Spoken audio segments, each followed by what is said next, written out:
There are few sights better than the sun shining at the Cincinnati Open here, which is exactly what we have here on this beautiful Wednesday, as do we have the tournament director, Mr. Bob Moran, kind enough to join us at our Tennis Channel desk. Great to see you, Bob. It's always great to see you, Prakash. I appreciate you welcoming to the desk today. The energy here, quite special. Very sort of knowledgeable. Looks pretty good out here, Well, doesn't it it? looks fantastic. You should see it for all the interviews. It's just absolutely packed. They love the players. Yep. They absolutely are so knowledgeable of every single aspect of the sport. What are a few of the special things that you love about this part of the country? Well, what's beautiful about the event, you know, we added some really good features this year. New seats in both stadium and grandstand. Added a lot of new fan experiences, and people are obviously loving it because we were a full house yesterday and we're a full house today. Well, there were some rumors of this possibly shifting to Charlotte, but we know how special this part of the country is. Well, what are some of the things that swayed you to keeping it here? Well, you have plenty of you have Indian Wells on the West Coast. You have plenty of tennis on the East Coast with Miami, U.S. Open, Washington, those events. 60% of this country can drive to Cincinnati in less than a day. So yeah, it's a pretty amazing stat. So we have people coming from all across the world, but really the heart of the U.S. is coming to this event every year, in and out. It's an amazing thing. I know there's a process to being able to put in all the upgrades that you have and so forth, but you've already made some great improvements for the players this year, and it'll continue for next year. What have we jumped into this year? Yeah, so next year, 2024, we did what we needed to do on the fan side, but we become a 96 draw on both the men's and women's side next year. And so we need to build more. Yeah, we need to build more facilities. So what you're seeing here is all the things that we're going to do for next year. A new sunken court for Court 3. We're building a new player world, player dining, player lounges. That's we won't talk about the pickleball courts, but we'll talk about the double-decker player area that you're seeing right there. It's spectacular. It's going to be beautiful, and then ready by 2025 to welcome twice the amount of players and for a little bit more time next year.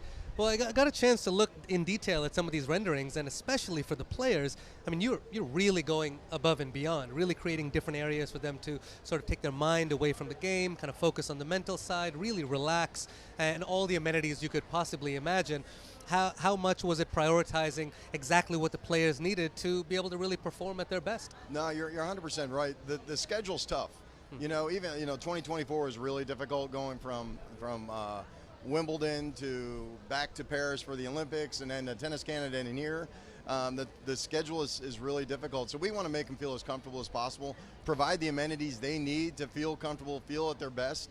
So player dining, lounges, recovery rooms, massage therapy, medical, all of those needs. More practice courts. We go from 21 to 31 next year, right? So we'll have 31 courts on site. So trying to provide everything they need to be successful. Well, I know how particular all the players are, so extra practice courts is always a beautiful thing. Some really are into their routine and need individual courts, so that's magnificent. 96 players, though. That's a lot. Yes. That's a lot to be able to accommodate. What are some of the things you need to keep in mind when you're expanding the draws? Well, it's amazing. It's not just 96 players. So this year we have 56 players on both sides.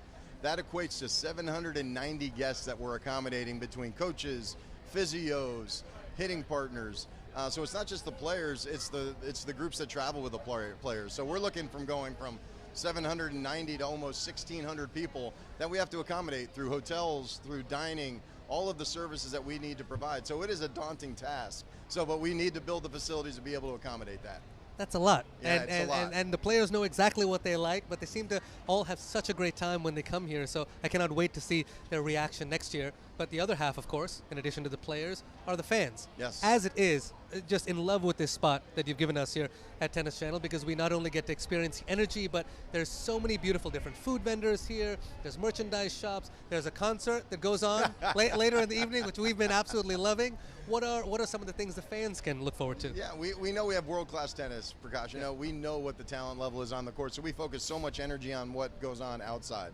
And what you saw with our beauty shots is really creating a park-like setting for our campus that we can provide those experiences, be it music, entertainment, interviews, player interviews, what you have. But also, for us, it's an amazing thing to be able to create a space where fans can truly enjoy. We're looking at more shaded areas, all of the things that they need to spend their day with us.